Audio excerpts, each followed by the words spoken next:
Sobre os neurotransmissores, vale falar algumas coisinhas aqui, substâncias químicas, algumas a gente conhece, são bem importantes, são muito estudadas, tem relação com, por exemplo, depressão e outras doenças, enfim, que acometem o sistema nervoso, né? Mas é importante você se ligar que existem neurotransmissores que são excitatórios e inibitórios, tá bom? Peraí que tá caindo a merda aqui. Pronto.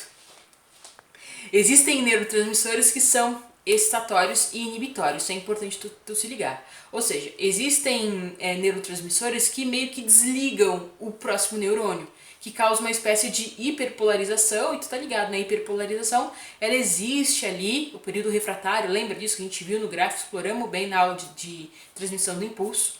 Ele existe para justamente garantir que o fluxo seja unidirecional e coisa arada. Aqui essa hiperpolarização impede que a abertura ali dos canais que porventura possam abrir causem a despolarização da membrana. Então, os neurotransmissores inibitórios, eles meio que desligam o neurônio. Um super famoso é o GABA, que é um neurotransmissor aí que desliga, tá bom? Então ele acaba sendo um depressor do sistema nervoso central. Quando a gente for ver um pouquinho da ação de algumas drogas do sistema nervoso, o álcool tem um pouco desse lance.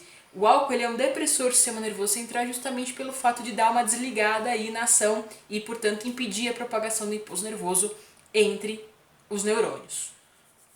Os neurotransmissores excitatórios, por sua vez, eles garantem, né, eles excitam os neurônios e tal, e a propagação do impulso ele acontece. Quando existe muito desses neurotransmissores em alta quantidade dentro do organismo, a gente tem surgimento das sensações. Então, por exemplo, o bom humor, o nosso bom humor está relacionado com a serotonina, que é um neurotransmissor bem importante.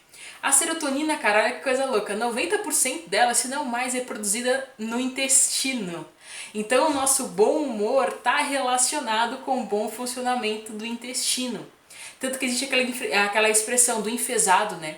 O enfesado é uma pessoa cheia de fezes, só que é uma relação com o humor também, né? A pessoa está enfesada, ela está brava porque ela está cheia de fezes. Está cheia de fezes, está com problema no trânsito intestinal, atrapalha na síntese da serotonina, que é um neurotransmissor relacionado com o nosso bom humor. Muito massa essa história, né? Outro neurotransmissor muito famoso que tem a ver com sensação de bem-estar, assim, de euforia, é a dopamina, né? Quando a gente tá com uma euforia muito grande, muito feliz, sei lá, aconteceu uma coisa muito massa, a gente passou no vestibular, a gente explode de alegria, essa sensação é em virtude da alta concentração de dopamina no nosso organismo. Entender os neurotransmissores, cara, é muito importante saber como eles funcionam, onde são produzidos, como são produzidos, o que garante a sua produção, a sua recepção. É bastante importante porque traz respostas a muitas perguntas, né? E nos ajuda a entender processos de cura relacionados, por exemplo, com a depressão. Os ansiolíticos são medicamentos usados no tratamento da depressão, ansiedade, e são medicamentos relacionados justamente com a produção e recepção dos neurotransmissores ali na fenda. Isso é bem legal, bem importante.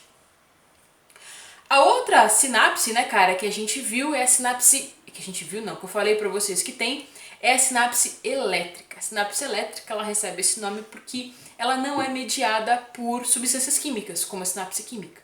Em outras palavras, o sódio passa de um neurônio para o outro, sem haver a fenda, por canais que existem ali chamadas junções comunicantes. Certo? Essas junções comunicantes permitem que os citoplasmas de dois neurônios fiquem conectados. E o sódio passa de um neurônio para o outro, inclusive do outro para um, podendo ser bidirecional. Certo?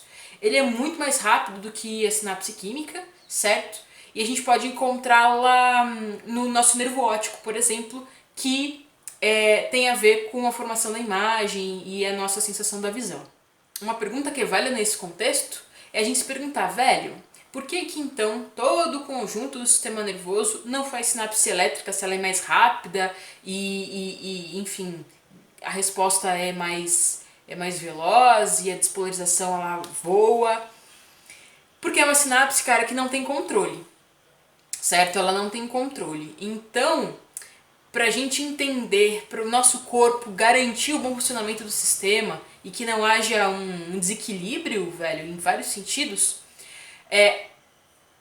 a sinapse química ela existe mais. Não sei se é muito confuso o que eu estou falando, mas o organismo consegue controlar muito mais a sinapse, a transmissão desse impulso, através do mecanismo eletroquímico, que ele consegue fechar os canais, abrir os canais, colocar menos substâncias na fenda ou mais, à medida em que, enfim, haja a demanda, do que essa sinapse elétrica, né, em que o sódio ele transita de um lado para o outro, do outro para um, sem muito controle. Né? Então, o organismo não teria controle sobre a ação da transmissão do impulso se toda a vida fosse elétrico. Entendido, cara?